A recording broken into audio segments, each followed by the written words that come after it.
Hello everyone. आज हम English पढ़ेंगे। इंग्लिश में आज ग्रामेटिकल टॉपिक देखेंगे द वर्ब। चलो उसका डेफिनेशन देखते हैं। A word used for saying something about some person or thing is called a verb. Verb किसे बोलते हैं? एक ऐसा वर्ड जो पर्सन या तो किसी भी थिंग्स के बारे में कुछ बताता है, उसे हम क्या बोलेंगे? वर्ब बोलेंगे। There are 3 kinds of verb. कितने टाइप के वर्ब्स है वहाँ पे? हम यहाँ पे कितने टाइप्स के वर्ब देखेंगे? 3 टाइप्स के। Number 1 transitive verb. पहला कौन सा है? Transitive verb. If a verb needs an object to complete the sense it is called a transitive verb. Transitive verb किसे बोलते हैं? एक ऐसा वर्ब जिसमें सेंटेंस को कंप्लीट करने के लिए किसकी ज़रूरत पड़ेगी? हमें ऑब्जेक्ट की ज़रूरत पड़ती है, उसे हम क्या बोलेंगे? ट्रांजिटिव वर्ब कहेंगे। Study the following table. देखो यहाँ पे एग्जाम्पल के थ्रू टेबल में हमें दिखाया है। देखो यहाँ पे फर्स्ट पार्ट है वो किसका है? सब्जेक्ट का। सेकंड है वो ट्रांजिटिव वर्ब और लास्ट में क्या है? ऑब्जेक्ट। देखो यहाँ पे बोला था अगर सेंटेंस को कंप्लीट करने में हमें ऑब्जेक्ट की ज़रूरत पड़ेगी तो क्या होगा? वो ये वर्ब है वो कैसा होगा? ट्रांजिटिव वर्ब होगा। चलो देखते हैं। फार्मर्स ग्रू वीट। फार्मर से वो क्या है? सब्जेक्ट है। फिर ग्रो है वो क्या? ट्रांजिटिव वर्ब है। और वीट है वो क्या है? ऑब्जेक्ट है। समझ में आया? Next number 2 the gardener watered the plants. इसमें क्या है? द गार्डनर है वो क्या है? सब्जेक्ट है। वाटर्ड है वो क्या है? ट्रांजिटिव वर्ब है। और प्लांट से वो क्या है? ऑब्जेक्ट है। Number 3 Leela Seng a song.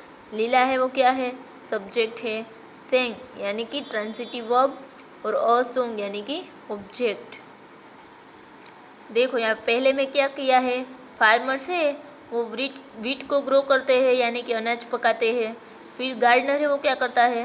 पौधों को पानी देता है। लीला है वो क्या करती है? गीत गाती थी। इसमें जो बीच में है ट्रांजिटिव वर्ब दिया है उसका यूज़ करेंगे तो पीछे हमें किसकी ज़रूरत पड़ेगी? ऑब्जेक्ट की ज़रूरत पड़ेगी। Next number 2 intransitive verb. अब दूसरा कौन सा है? Intransitive verb. If a verb doesn't need यानी कि does not need an object to complete the sense it is called an intransitive verb. इसमें क्या बोला है कि सेंस यानी कि सेंटेंस को कंप्लीट करने के लिए ऑब्जेक्ट की ज़रूरत हमें नहीं पड़ेगी, उसे क्या बोलेंगे? इनट्रांजिटिव वर्ब है कहेंगे। देखो स्टडी द फॉलोइंग टेबल। यहाँ पे टेबल में हमें एग्जाम्पल्स दिए हैं। पहला पार्ट है वो क्या है? सब्जेक्ट का और सेकंड है वो intransitive verb. First birds fly, second dogs bark और थर्ड है the sun rose. Birds, dog और द सन है वो क्या है? सब्जेक्ट है। वर्ब कौन सा दिया है? फ्लाई, बार्क और रोज। पहले में क्या दिया है? बर्ड से वो फ्लाई कर रहे हैं यानी कि हवा में उड़ रहे हैं।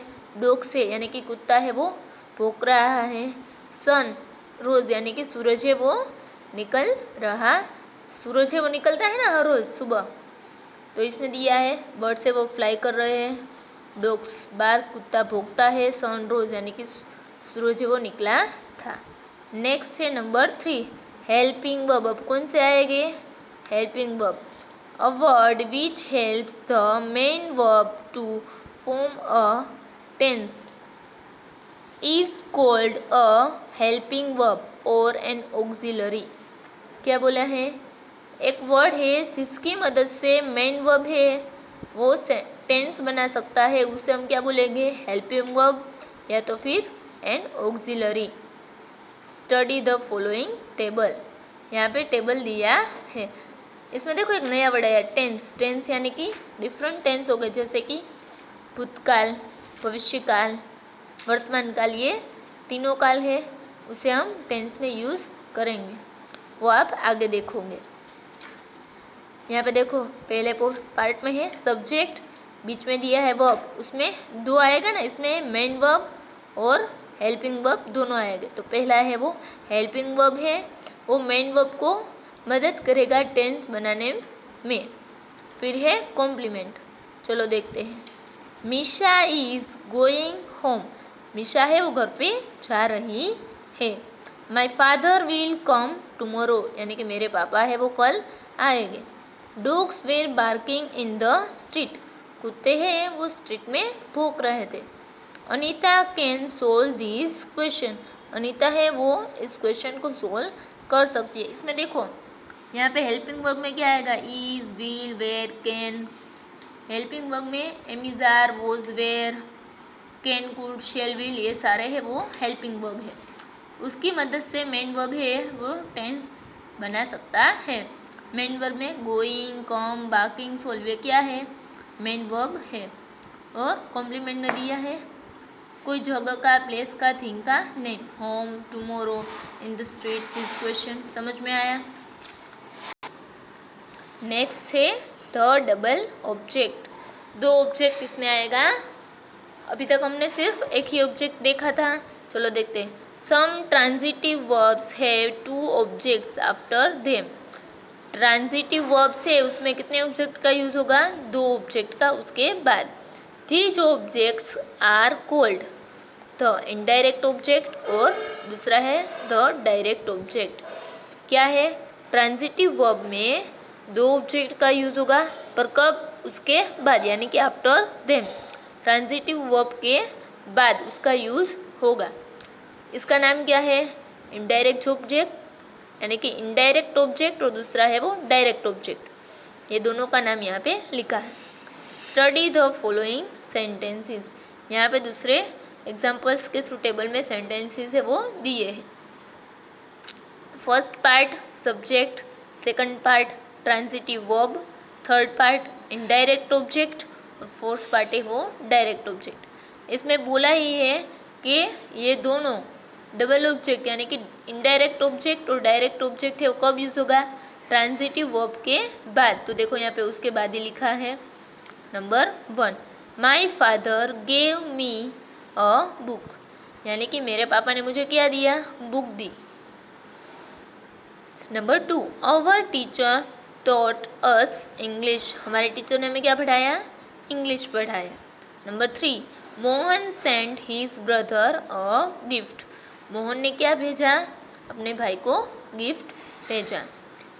She asked him a question, क्या है, उसने उसको प्रश्न पूछा था। Number 5, my father bot me a pen, मेरे पापा ने मुझे पेन खरीद के दिया था। देखो नंबर 6 पे ब्लैंक दी है, आप इसमें फिल कर सकते हो। इसमें आपको सब्जेक्ट है वो फिल करना है। यहाँ पे आप किसी भी पर्सन का नेम है वो लिख सकते हो। तो मैं यहाँ पे लिखूँगी Riya. Riya show Manu my letter, ठीक है, Riya show Manu my letter. Next यहाँ पे नोट दी है, चलो देखते हैं। नंबर 1 पे किया दिया, the indirect object always stands first. Transitive verb के बाद दोनों ऑब्जेक्ट आएंगे, उसमें इनडायरेक्ट ऑब्जेक्ट है वो सबसे पहले आएगा। देखो ट्रांजिटिव वर्ब के बाद ही है सीधा इनडायरेक्ट ऑब्जेक्ट डायरेक्टली। हाँ दूसरा देते, we can put the direct object first but then we have to use a suitable preposition for, to, from, etc. before the indirect object। अब क्या बोला है कि ट्रांजिटिव वर्ब के बाद दोनों ऑब्जेक्ट आएंगे, मोस्टली आएगा इनडायरेक्ट ऑब्जेक्ट। अगर आपको डायरेक्ट ऑब्जेक्ट पहले लिखना है तो आपको उसके बाद और इनडायरेक्ट ऑब्जेक्ट से पहले क्या यूज़ करना पड़ेगा, प्रीपोजिशन, उसका यूज़ है वो करना पड़ेगा। चलो देखते हैं नीचे एग्जांपल्स में। स्टडी द फॉलोइंग टेबल, यहाँ पे नीचे टेबल में दिया है। फर्स्ट पार्ट है subject, second transitive verb, third direct object, fourth पे क्या आ गया अब, प्रीपोजिशन, फिफ्थ पे इनडायरेक्ट ऑब्जेक्ट। डायरेक्ट ऑब्जेक्ट के बाद और इनडायरेक्ट ऑब्जेक्ट से पहले किसका यूज़ करना पड़ेगा, प्रीपोजिशंस का यूज़ है वो करना पड़ेगा। अभी यहाँ पे नोट में हमें नंबर 2 में देखा था ना कि अगर डायरेक्ट ऑब्जेक्ट का यूज़ करना है तो इनडायरेक्ट ऑब्जेक्ट से पहले किसका यूज़ आएगा, प्रीपोजिशंस का यूज़ आएगा। चलो देखते हैं नंबर 1 पे, my father gave a book to me, यानी कि मेरे पापा ने वो बुक है वो मुझे दी थी। यही वाले सेंटेंस है पर उसका क्या किया है, इसमें डायरेक्ट ऑब्जेक्ट पहले लिखा है, उसके बाद प्रीपोजिशंस का यूज़ किया है और फिर लास्ट में इनडायरेक्ट ऑब्जेक्ट का यूज़ किया है। The teacher taught English to us, teacher से वो मैं इंग्लिश पढ़ाती थी। Mohan sent a gift for his brother, Mohan ने अपने भाई के लिए गिफ्ट भेजा था। She asked a question from him, उसने एक क्वेश्चन उससे पूछा था। एक लड़की है वो एक लड़के से क्वेश्चन पूछेगी उसके बारे में। My father bought a pen for me, मेरे पापा है वो मेरे लिए पेन लाए थे। Blank show my letter to Manu, Riya ने मेरा लेटर है वो मनु को दिखाया। तो इसमें ऊपर हमने रिया लिखा है तो यहाँ पर भी हम रिया ही लिखेंगे। आपको समझ में आ गया? पहले हमने किसके बारे में देखा था, 3 वर्ब के बारे में, ट्रांजिटिव, इंट्रांजिटिव और हेल्पिंग वर्ब। फिर ट्रांजिटिव वर्ब में ही हमें 2 ऑब्जेक्ट का यूज़ किया, इनडायरेक्ट ऑब्जेक्ट और डायरेक्ट ऑब्जेक्ट। Thank you.